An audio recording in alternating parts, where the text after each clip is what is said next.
আসসালামু আলাইকুম। এসআই এডুকেশনের পক্ষ থেকে আপনাদের সবাইকে স্বাগতম। আজকে আমরা ক্লাস করব নবম ও দশম শ্রেণীর সাধারণ গণিত বইয়ের 16 অধ্যায়।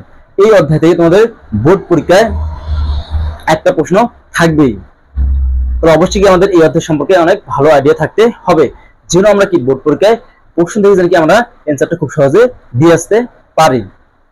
এই অধ্যায়টার নাম হচ্ছে কি পরিমিতি অধ্যায়। এই অধ্যায়ের প্রত্যেকটা অঙ্ক আমি তোমাদের সুন্দরভাবে বুঝিয়ে দেব। তো আজকে আমরা শুরু করব অনুশীলনী কত 16.1 থেকে। তো এখন আমরা আজকে ক্লাসটা শুরু করতেছি। দেখো, তো এক নম্বর প্রশ্ন দিয়ে আমরা শুরু করব আজকে ক্লাসটা। দেখো, প্রথম প্রশ্ন বলছি কি, একটি সমকোণী ত্রিভুজের অতিভুজ 25 মিটার, এর অপর বাহুদ্বয়ের একটি বাহু অপরটির 3/4 অংশ হলে বাহু দুইটির দৈর্ঘ্য নির্ণয় করো। তো এখন আমাদের প্রথম কাজ কি জানতে হবে, আমাদের সমকোণী ত্রিভুজটা কি। দেখো, আমরা সমকোণী ত্রিভুজ সম্পর্কে একটু জানবো। তো দেখো, প্রথমে কি একটা করবো, একটা রেখাট করব। তো প্রথমে একটা রেখাট করলাম, এ বি একটা রেখা। তো কোনো একটা রেখার উপর যদি একটা লম্ব আট করা হয়, তাহলে কিভাবে আমরা লম্ব আট করবো। দেখো, এই যে এবি রেখার একটা আমরা লম্ব আট করছি, এটার নাম দেবো আমরা সি বিন্দু দেই। তো দেখো, এই যে একটা কোণ তৈরি হলো, এই কোণটার মান হচ্ছে কত 90 ডিগ্রি। কোণটার মান কত 90 ডিগ্রি। এখন আমরা কি করব, সি এবং কি বি বিন্দু যোগ করব। দেখো, এখন আমরা কি করছি, এই সি বিন্দু এবং বি বিন্দু কি করছি, যোগ করছি। তাহলে এখন আমাদের কি হয়ে গেল, ত্রিভুজ। ত্রিভুজ কি, তিনটি বাহু দ্বারা আবদ্ধ ক্ষেত্রকে কি বলে, ত্রিভুজ বলে। তো দেখো, এবি একটা বাহু, আর হচ্ছে এসি একটা বাহু, বিসি একটা বাহু। তো তিনটা বাহু দ্বারা আবদ্ধ ক্ষেত্র কি বলে, ত্রিভুজ বলে। তো এটা আমাদের কি অবশ্যই ত্রিভুজ একটা। এখন কি আমরা কিভাবে বুঝবো এটা সমকোণী ত্রিভুজ। দেখো, সমকোণী ত্রিভুজ হতে গেলে অবশ্যই একটা কোণ লাগবে কত 90 ডিগ্রি। তো এখন দেখো, এই 90 ডিগ্রির সামনে যে বাহুটা থাকে সেই বাহুটাকে আমরা বলি কি অতিভুজ। এই বাহুটার নাম দেবো আমরা কি অতিভুজ। অতিভুজ, অতিভুজ কি আমাদের A B R C K অতিভুজ, বিসি অতিভুজ। তো দেখো, যদি আমরা বি কোণের সাপেক্ষে কাজ করি, তাহলে আমরা লম্ব বলতে পারবো কি, এসি কে লম্ব বলবো। আমরা বলবো কি লম্ব, লম্ব লম্ব কি এসি, লম্ব এসি। তাহলে এই কোণের সাপেক্ষে ভূমি কি এবি, তাহলে বলবো কি ভূমি, ভূমি হচ্ছে এ বি। আশা করি তোমাদের এই সমকোণী ত্রিভুজ সম্পর্কে আর কোনো সমস্যা থাকবে না। এখন তোমার প্রশ্ন পড়বো, বলছি কি, একটি সমকোণী ত্রিভুজের অতিভুজ কত 25 সেন্টিমিটার। তো দেখো, এই যে একটা সমকোণী ত্রিভুজ আমরা দেখলাম, তো অতিভুজ কোনটা, এই যে বিসি কে একটা অতিভুজ। তো আমরা এটা কি আবার একটা ছোট করে চিত্র আঁক করবো। দেখো,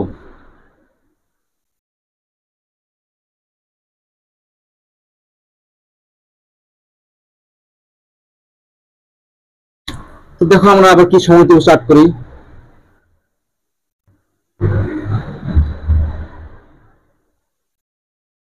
এ বি সি সমকোণী ত্রিভুজ।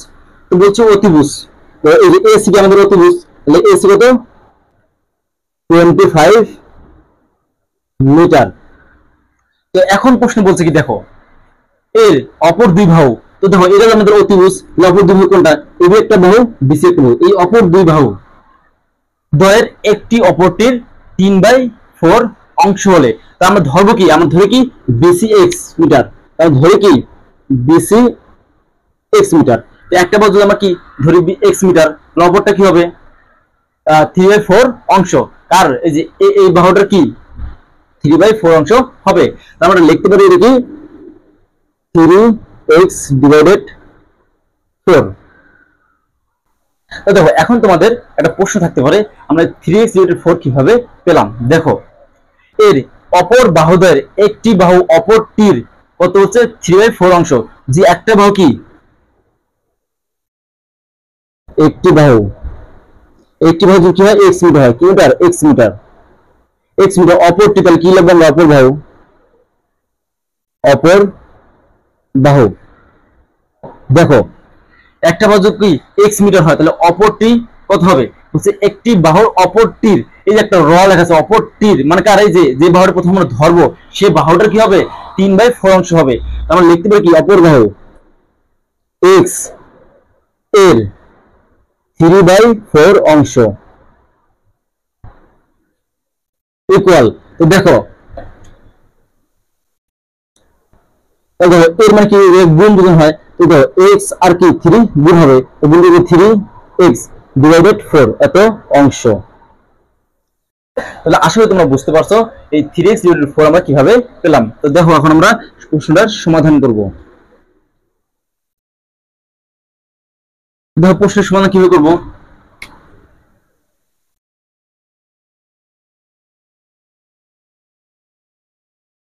সমাধান, তো প্রথম কাজ কি আমাদের এভাবে চিত্রটা আট করব, আর মানগুলো লিখবো।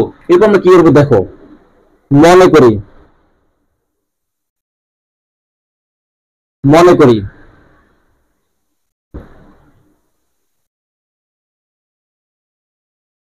ত্রিভুজ এ বি সি সমকোণী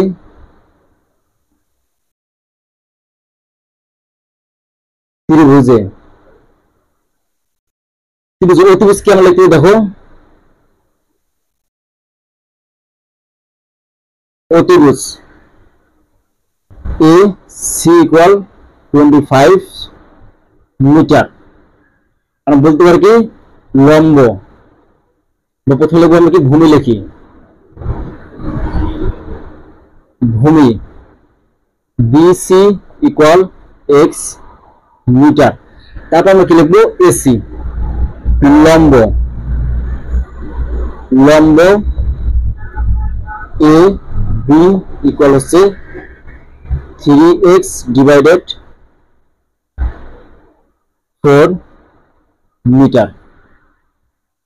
তো দেখো এই যে একটা কি আমরা করছি, এটা সমকোণী ত্রিভুজ। তো সমকোণী ত্রিভুজে কি একটা সূত্র আছে কি পিথাগোরাসের উপপাদ্য, অতিভুজ স্কয়ার প্লাস লম্ব স্কয়ার প্লাস ভূমি স্কয়ার। এখন আমরা কি করব, সেই সূত্রের জায়গায় প্রয়োগ করব। দেখো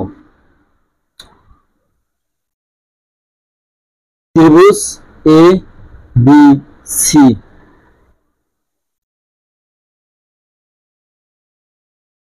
সমকোণী ত্রিভুজ হতে পাই। তো দেখো এই সমকোণী ত্রিভুজ থেকে আমরা কি বলতে পারি, অতিভুজ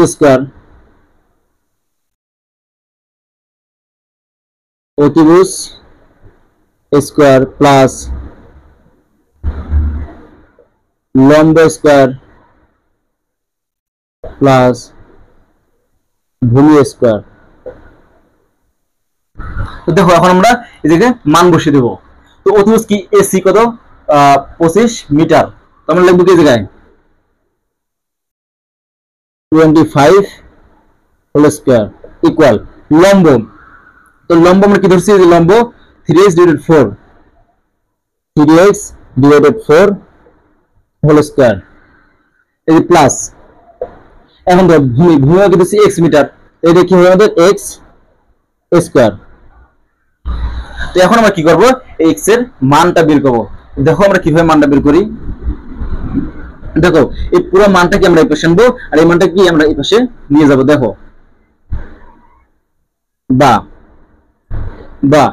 দেখো এই মানটাকে আমরা এই পাশে নিয়ে আসি। দেখো 3 এর স্কয়ার কত হয় 9, x এর স্কয়ার কত হয় x স্কয়ার ডিভাইডেড 4 এর স্কয়ার কত 16 প্লাস x স্কয়ার ইকুয়াল। তো এই যদি আমরা বর্গ করি তাহলে কোথায় মানটা আমরা ক্যালকুলেটরে বের করে দেখি, 25 স্কয়ার হচ্ছে 625।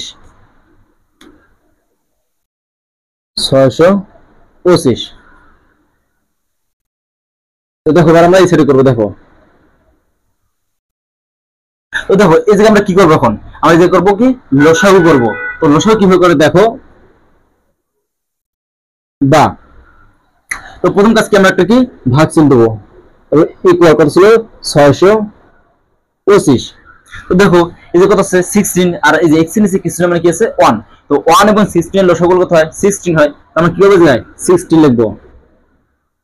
তো দেখো এই হর দিয়ে কি করতে হবে, লসাগুকে ভাগ দিতে হয়। তো 16 দিয়ে আমরা 16 কে ভাগ দেই, তাহলে তার মান কত হয় 1।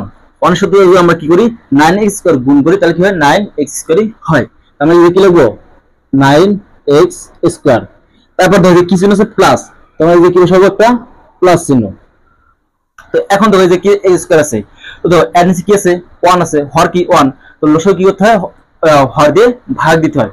তো 1 দিয়ে যদি আমরা কি 16 কে ভাগ দেই, তার মান কত হয় 16। তো 16 এর সাথে যদি আমরা x স্কয়ার গুণ করি কি হয় 16x স্কয়ার হয়। আমরা যে কি লিখবো 16x স্কয়ার। বা দেখো এই 16 পাশে কি আছে ভাগ আকারে, যেমন ডান পাশে নিয়ে যায় কি হয়ে যাবে গুণ হয়ে যাবে, আর উপরে ক্যালকুলেশন করলে কত হয় 9x square plus 16x square কত 25x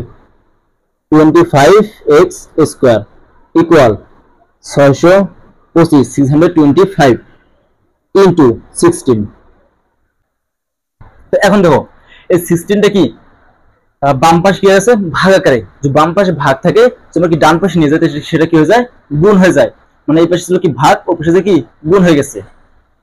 তো এখন তো আমরা কি করব বা, তো এখন দেখো এই যে 25 এর এক্স এর কি আকারে আছে গুণ আকারে আছে, যে পাশে গুণ থাকে বাম পাশে, ডান পাশে গেলে কি হবে ভাগ হয়ে যাবে।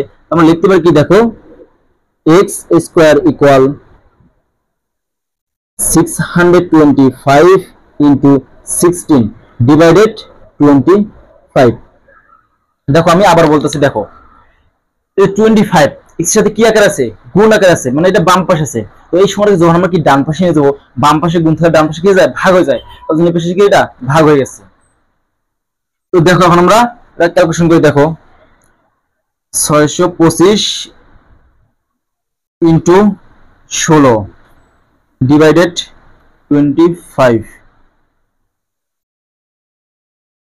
তাহলে মান আসে 400, দেখো 400 বা x স্কয়ার ইকুয়াল 400 বা x। তো যখন আমরা কি করবো এখন আমাদের কি করতে হবে, এখন এই স্কয়ারটা বাদ দিতে হবে। তো স্কয়ার বাদ দিতে গেলে আমাদের কি করতে হবে রুট পাশে বর্গমূল করতে, মানে রুট চিহ্ন ব্যবহার করতে হয়। তো ওই সময় বর্গমূল করতে কি স্কয়ার আর কি বর্গমূলের পাশে কাটা যায়, তো পাশে কি থাকে রুট 400 থাকে। তো আমরা কি লিখবো রুট 400। তো রুট 400 মান কত আছে 20, আমরা যে কি লিখবো সুতরাং x ইকুয়াল 20। তো দেখো এই 20 পেলাম, এটা কার মান পেলাম আমরা, দেখো কি হচ্ছে আমরা ভূমি বিসি কি x মিটার, তাই ভূমি মান পেলাম কত 20 মিটার। তা দেখো আমরা প্রশ্ন কি বলছে বাহু দুটির দৈর্ঘ্য নির্ণয় করো, তার আমরা ধরবো কি প্রথম বাহু বা কি ভূমি,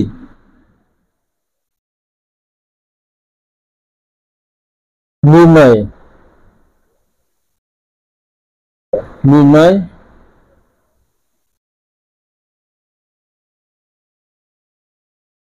ভূমি x ইকুয়াল 20 মিটার, লম্ব লম্ব ইকুয়াল হচ্ছে কি 3x ডিভাইডেড 4 ইকুয়াল 3 ইনটু, দেখো এই যে x এর কি করব x এর মানটা বসে দেব কত 20 ডিভাইডেড 4। তো দেখো 20 কে তোমার 4 দিয়ে ভাগ করতে হয় 5 5 আর 3 গুণ হতে 15, তাহলে আমাদের মান কত 15 মিটার। তাহলে দেখো আমরা কি করব নির্ণয়টা পরে লিখবো, নির্ণয়টা কি করব আমরা পরে লিখবো। দেখো যখন আমরা মানটা বের করব তখন কি লিখবো আমরা ভূমি x কত 20 মিটার, তাহলে লম্ব বের করব, লম্ব দেখো কি 3x ডিভাইডেড 4। তো এই x এর কি করব আমরা, এই যে x এর মান পাইছি x এর মানটা জায়গায় বসিয়ে দেব। তো দেখো এই 20 কে যদি আমরা কি 4 দিয়ে ভাগ দিই কত হয় 5 5 আর 3 গুণ কত 15, এই 15 आंसर আমাদের। আমরা বলবো শেষে কি বলবো বাহু দুটির দৈর্ঘ্য নির্ণয় করো, নির্ণয় নির্ণয় বাহু দুটি বাহু দুইটি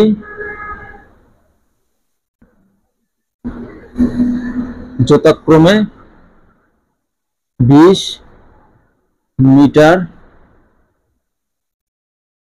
এবং 15 মিটার। তাহলে এটা কি আমাদের এই অঙ্কের অ্যান্সার। তাহলে আশা করি তোমাদের এই অঙ্কে আর কোনো সমস্যা থাকবে না।